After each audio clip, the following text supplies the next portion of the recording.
Thank you. The defense calls Dr. Lary Sims.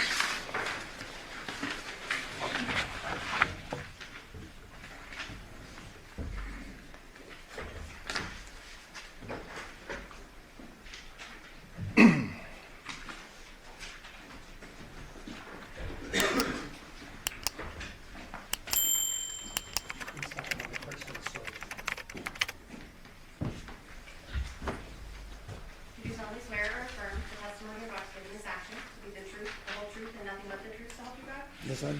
Can you please be seated? Please state and spell your name with the record, please. My first name is Lary, spelled L-A-R-Y. My last name is Sims, spelled S-I-M-M-S. Thank you. Dr. Sims, if you could tell us a bit about yourself, beginning with your education. Well, I graduated from high school in 1970. I graduated from college in 1974. I went to medical school at Oklahoma State University and graduated from there in 1978. I did a rotating internship as a physician in Dallas from 78 to 79. And I was a general practitioner for 10 years, 3 years in rural America and 7 years in Detroit. I had about 55,000 patient contacts, delivered about 100 babies. Then I went back into training at Michigan State University in pathology for 4 years. Then I did a 1 year forensic fellowship at Cook County Medical Examiner's Office in Chicago. Stayed on there for some years, and then I came out here and was at the Clark County Coroner's Office for 19 and a half years.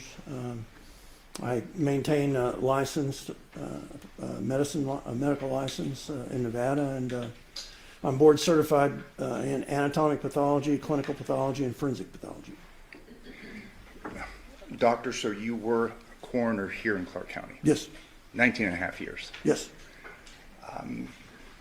Would often be called by the state of Nevada in prosecutions of murder cases. Oh yeah, I probably testified over 500 times during that period of time. You were contacted and were ultimately retained by the defense in this case, the state of Nevada versus Devyn Michaels, correct? Correct. Yeah, I was contacted by the Special Public Defender's Office. It's been over a year ago. Okay, and just for the record's clean, I mean, I'm not part of the Special Defender's Office, nor is Mr. Horvath, but that was who was initially on this case. That's who initially contacted me. After being contacted, were you provided with certain materials, specifically an autopsy report and other things of evidentiary concern, photos and the like? Yes. To your knowledge, was it the entire file? Well, what I was provided, which is all the forensic important stuff, yes. Have you had an opportunity to review the autopsy report prepared by Dr. Stephanie Yagi? Yes. And that autopsy report is dated August 8th of 2023. Correct. Did you review the pathologic findings in the autopsy report? Yes. And what are they? Well, okay, have you got a copy of the autopsy report? I can go. Absolutely. May I approach with a copy? State any objection? Not at all.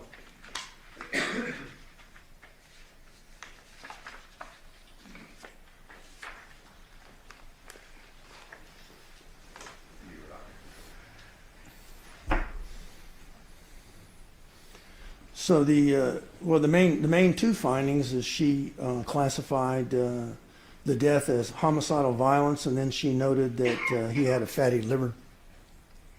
And those were the two findings? Correct. Now, are there certain standards of practice that are employed by pathologists, specifically coroners? Yes. And what are those, and if you could please describe those to the jury? Well, there's a number of practice standards, but there's a specific published practice standard in relation to using homicidal violence without any specific cause. It was published in 2010, and it has 5 separate criteria that all 5 have to be present before you use a non-specific cause of death, such as homicide by unspecified means or homicidal violence. And doctor, what are those 5 criteria, and if we could just have you break them down, please. Well, they one of the important ones is that there can't be any other cause of death present. In other words, there can't be any natural disease present. There can't be any toxicologic explanation of death. There can't be any environmental explanation of death, such as drowning or cold. And there has to be an indication that the body was altered in some way. And there's one other criteria. I can look at the paper. I can't remember what it is. Okay, if I may approach the witness.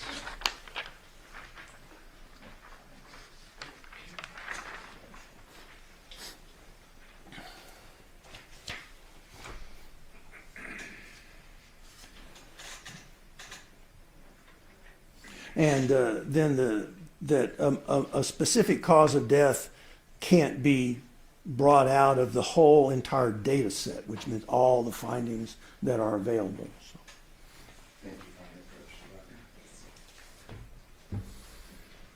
So, from the get-go, we have this pathological examination done, and we have these pathological findings.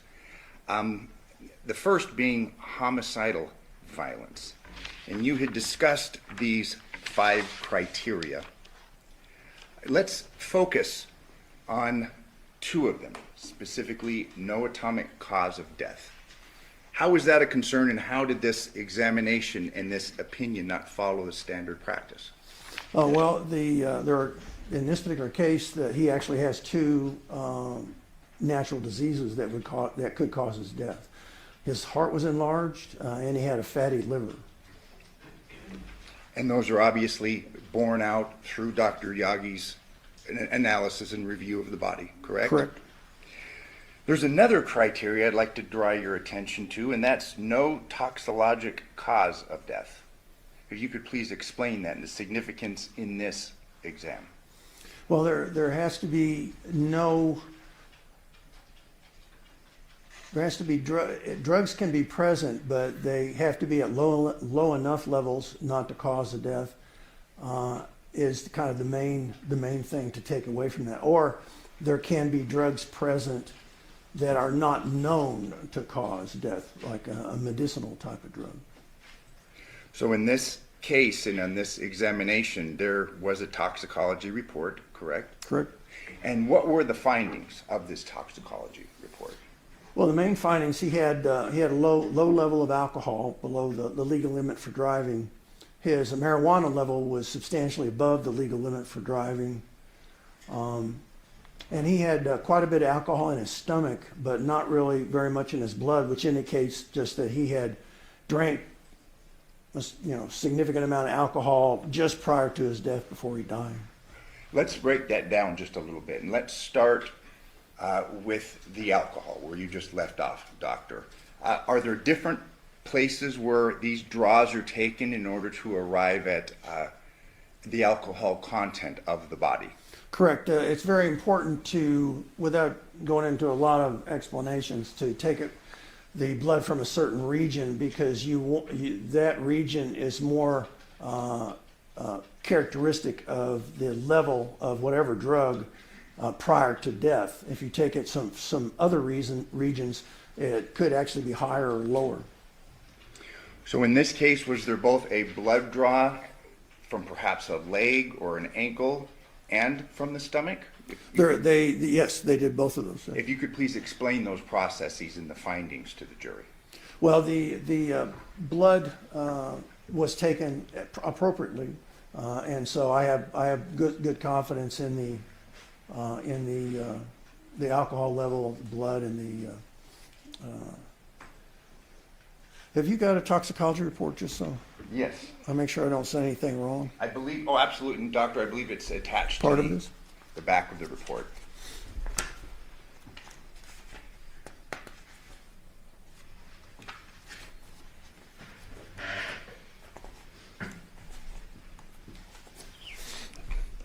So the alcohol and marijuana was done on peripheral blood, which is the appropriate thing. They also took urine and gastric fluid And they did take heart blood,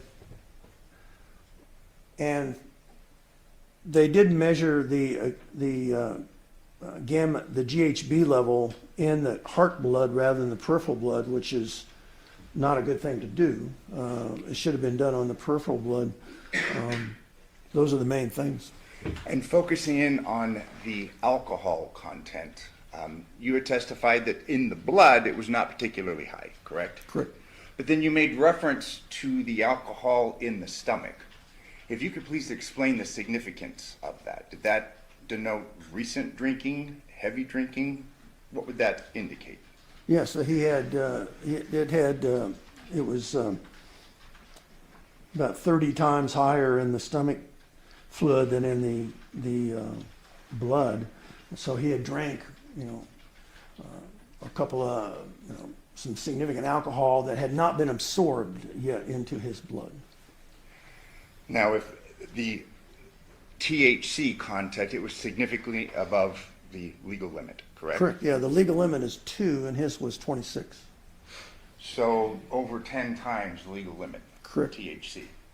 So if an individual were to have ingested alcohol, as we have evidence of, and smoked marijuana, could you opine, was that person intoxicated? Oh, definitely, yes.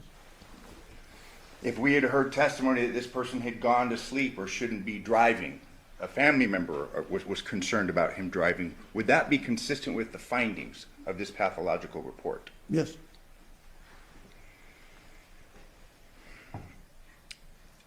In reference to the GHB and the drawing from the heart, you had said that was of concern. If you could please explain why. Well, because heart blood is notorious for being inaccurate as far as a true level of the antemortem prior to death level.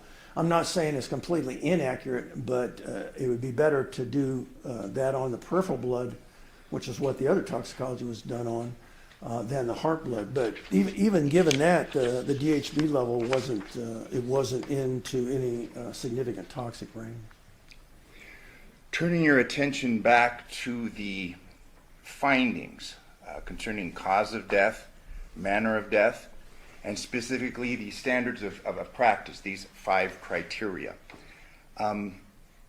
Is it fair to say that homicidal violence is an incorrect designation? Yes. What should it have been? The practice standards are clear about this. If those 5 criteria aren't met, then you classify the death as undetermined. As we've covered cause of death, manner of death, it states homicide. Is that incorrect? Correct. Yes, it's not correct, no. What should it have been? It should also be undetermined. So based upon the science, the examination of the body, fair to say that this was an inaccurate pathological conclusion, homicidal violence. Yes. Finally, I'd like to address, there's an issue concerning obviously a missing head. Fair to say that that complicates matters. Definitely. And how so? Well, if you have incomplete remains, it's very risky to make conclusions about something that you haven't examined. You don't really know. Worst case scenario is the head turns up and there's no cause of death with that either.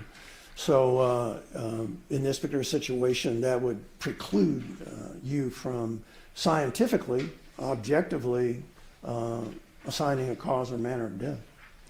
Now, obviously, one of the criteria concerns death under suspicious circumstances. Correct. And I don't know if you have had an opportunity to review the file because we haven't discussed it all that much, but obviously we have some fairly suspicious circumstances surrounding this death, correct? And is it fair to say that Dr. Yagi perhaps relied upon that outside the practice standards, but relied upon that in finding a cause of death and a manner of death? Probably so. Okay. I mean, we're humans, we make mistakes, fair to say. Oh, definitely, sure. In a strictly scientific sense, okay, doctor, and based upon the data, the empirical data, Is it possible that this gentleman died of natural causes? It's definitely possible. That's why you would classify it as undetermined. Before you come to a conclusion, especially one of homicide, which is going to have significant effects, you want to base it on provability. You want to be able to prove it. And in this particular situation, he actually had, in the body that was examined, he actually had causes of death that could cause his death. And the fact that the head is gone precludes you from making a scientific determination. And again, we've discussed somewhat in this jury's heard for a week and a half, perhaps substantial, suspicious circumstances, but from merely the science, he could have died. Correct. Natural death. Correct. As a forensic pathologist, that's the role that we're talking about. That's the role I play. You have to base your conclusions on objective evidence, not just suspicion. Finally, in reference to the decapitation, you obviously reviewed the photos, you reviewed the examination of the body. It was clear that this body was decapitated. Correct.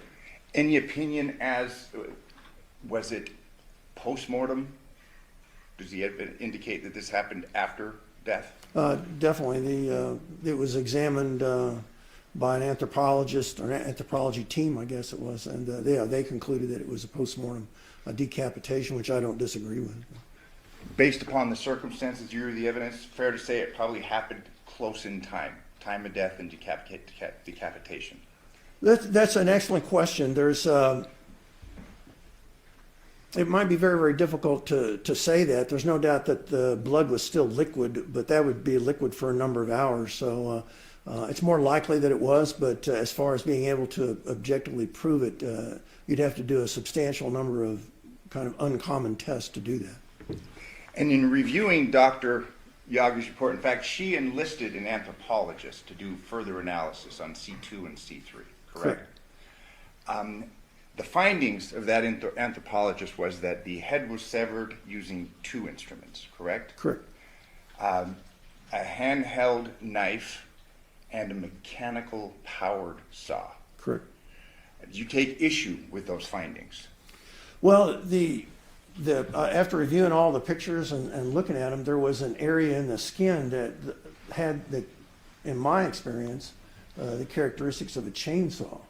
But it was only in an area of the skin, which that would be enough for me to be concerned that was part of what was used. A chainsaw. Correct.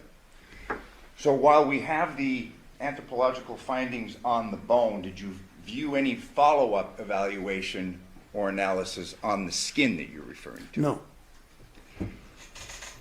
In reference to this idea concerning the cause, the undetermined cause of death, and we have a post-mortem decapitation and the time of death, we agreed that it's fairly close in time. You'd made reference to the blood, and there's been several questions last week asked concerning witnesses and this idea of cast-off. Would you anticipate there having been cast-off given the evidence that you reviewed? Oh, especially if there was a motorized weapon used, yeah, you would expect substantial cast-off also on the people or the person that did it. So would you expect, based upon your evaluation of the evidence, for that person to be covered with blood? Well, there would be a lot of blood splatter, yes. Okay. We had heard testimony concerning, bodies are dissected in the morgue. There's not a great deal of cast-off. We're obviously talking about different circumstances here, correct? Yes, that would be different circumstances, yes. Here, we're not talking about a refrigerated body. Correct. Here, we're not talking about a specialized instrument that may be used, let's say, in a coroner's office to dissect a body. Yeah, we don't use chainsaws, but so no, that's a whole different thing. So. Okay. There had been questions asked concerning the arteries, carotid arteries, and you'll agree with me, the anatomy of the neck is fairly complex in reference to a decapitation. Yes. I mean, we have obviously the muscle system, we have the vascular system, we have the spinal cord with all the vertebrae we've heard are complex and quite strong. Correct. We have the thick ligaments, cartilage. Would it be can you give an opinion as to would it be difficult to effectuate a decapitation? Oh, yes.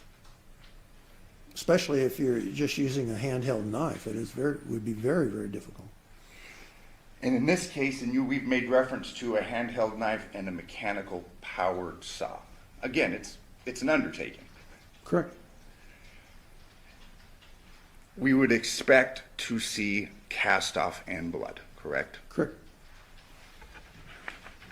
Would you expect to find cast off and blood at the scene where this had occurred? Wherever it occurred, yes. Unless somebody cleaned it up or something. But yeah, you would, during using a motorized type thing, you would expect a large amount of blood splatter. So we're not talking about a morgue, we're talking about perhaps in a bedroom, correct? Correct. Yeah, I've never even considered a morgue anything near a scene of a crime like that. So that would be inappropriate to make comparisons to what happens in the morgue as opposed to what happens at perhaps the scene of a crime. Well, I've never done that. I've never heard about that because it's a completely different environment, and so I don't even. There's not even an analogy there. No.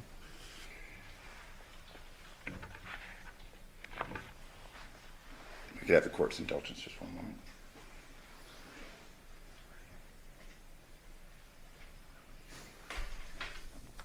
Thank you very much for your testimony, doctor. I pass the witness. Yes. How are you, Dr. Simpson? I'm okay. How about yourself? Good. Good to see you, sir. I'm not going to disagree with you too much. I just want to clarify a couple things. We're in agreement, sounds like, that it's difficult to determine cause of death when the head is missing, correct? Yes. We're in agreement that it's a postmortem decapitation. Yes. We're in agreement, you weren't at the scene, nobody here was at the scene, well, maybe except one person, right? That is. Yeah, I definitely was not at the scene. No. Yeah, so you don't know if someone covered it up while they're doing the sawing with the knife or the saw. We can agree there. That's a good point, and I was not at the scene, nor did I. I've never visited the scene, Yeah. And so no, I don't know that. Fair enough. And you mentioned cleanup goes without saying. You can't say whether the person may have gotten blood on them, took a shower, any of that. That's correct. Used chemicals to clean up or anything like that. That's correct. Okay.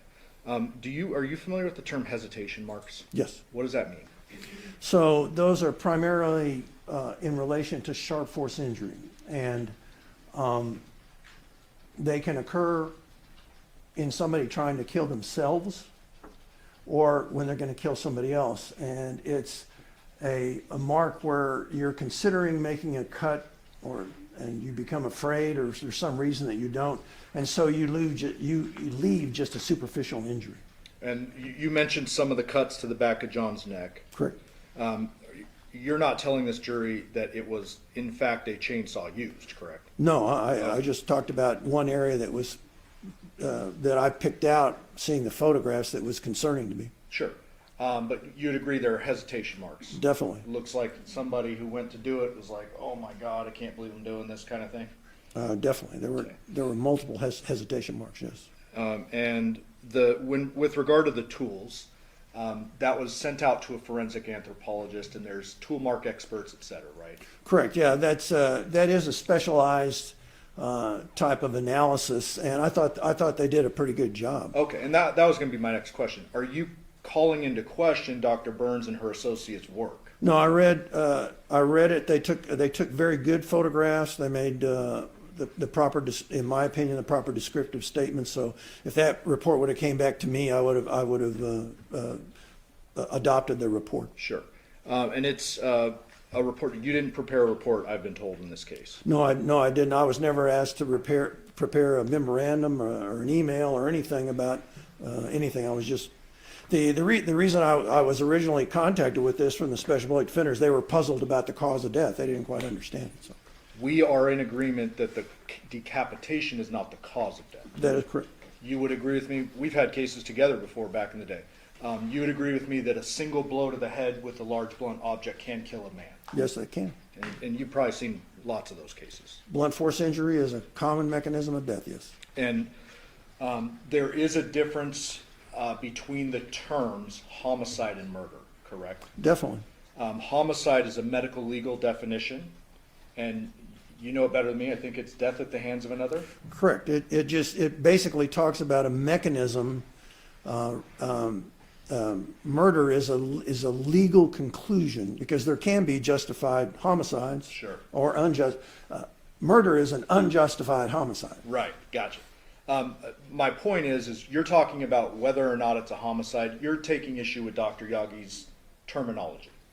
Based on the published practice standards, it did not follow that. I wouldn't have came to this conclusion at all. Okay, fair enough. And I'm not arguing with you about that. I'm just trying to say, you're not saying to this jury that John was not murdered. I don't know. Okay.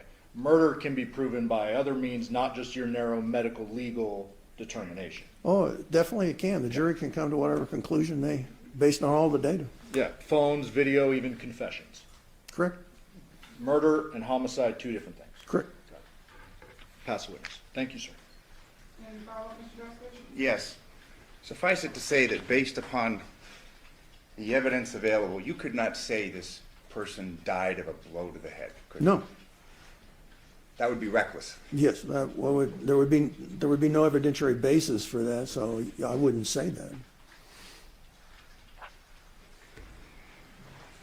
Something I'd like to address on my redirect of you is we've heard from other witnesses involved in the investigation of this case that this was the first time that they'd investigated, been involved with a case involving a beheading. Okay. Have you had experience with beheadings? Yes. Multiple? As far as just in the general term of dismemberment, it's probably around 24 out of my whole career of, since doing forensic cases starting in 1991. So. Thank you. Finally, a follow-up question that I'd like to address, and if you don't have any specialized knowledge concerning this, we completely understand, but there's been some discussion of chloramine, the mixing of bleach and ammonia. It was referred to in the autopsy report concerning smoking, body, things like that. First of all, can you give testimony concerning chloramine?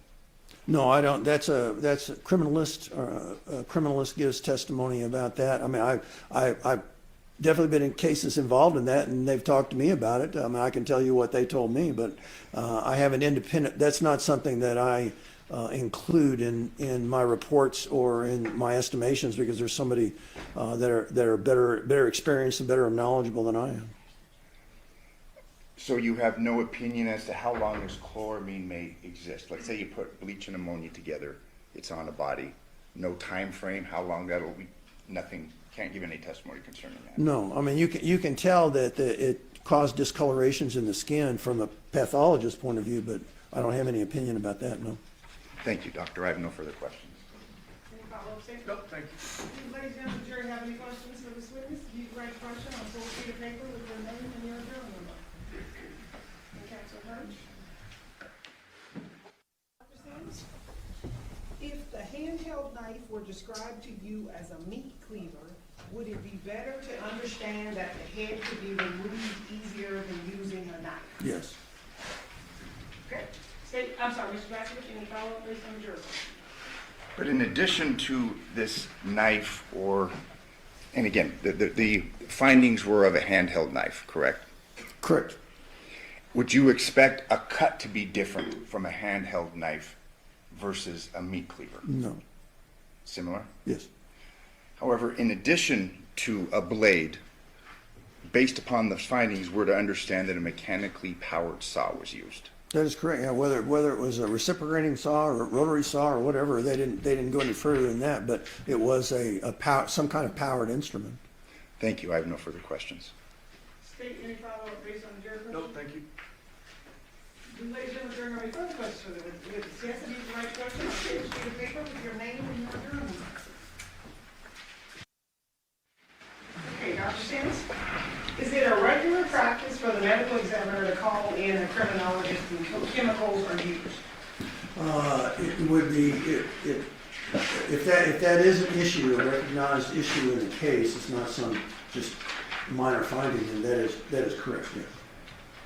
If alcohol is in the stomach and not absorbed in the bloodstream, does it affect the person's ability to function? No. When you talk about natural causes, would you expect to see physical signs of a heart attack or cardiac enzymes? That's a very excellent question. Because there was no microscopic analysis of the heart, there was no microscopic analysis of the liver to actually fully assess the amount of pathology and whether there was something acute or longer, which should have been done in this particular case.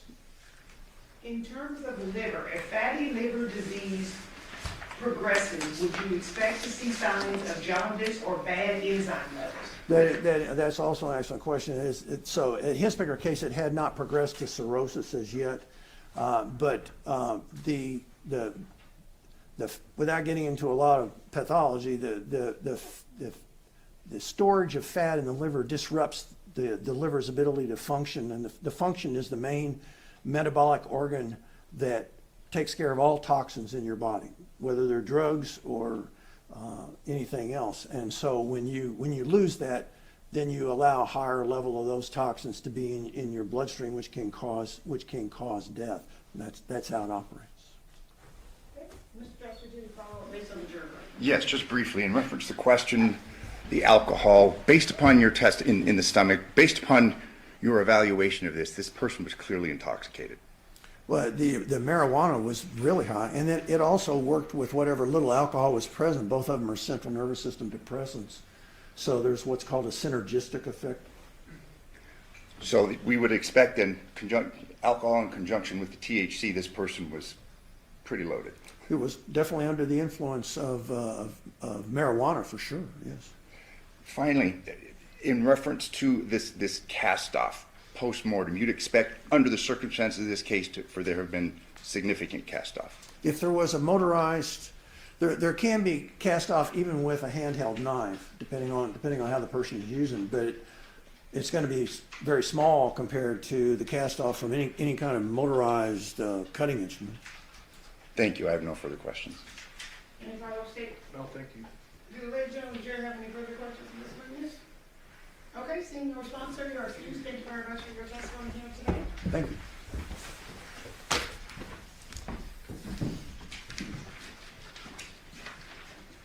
Does the defense have any further witnesses they wish to call? We have no further witnesses that we are going to call. We are going to arrest. However, we do have a housekeeping matter. Did we get those other exhibits? She's looking at them right now. Okay. We'll stipulate the defense rests. Okay, what are the exhibit numbers? E4 through N4 are going to be admitted for stipulation. The defense will rest at this time. Do you have any rebuttal witnesses? No, thank you, Your Honor. All right, ladies and gentlemen of the jury, we have now reached the conclusion of evidence in this case.